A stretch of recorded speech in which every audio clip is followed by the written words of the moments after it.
3D printed Toyota 22 block engine, complete guys, complete tape cover, complete guys.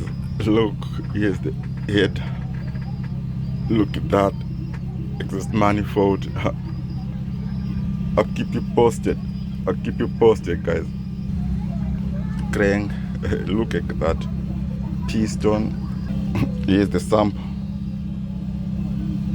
realistic guys. The flywheel guys,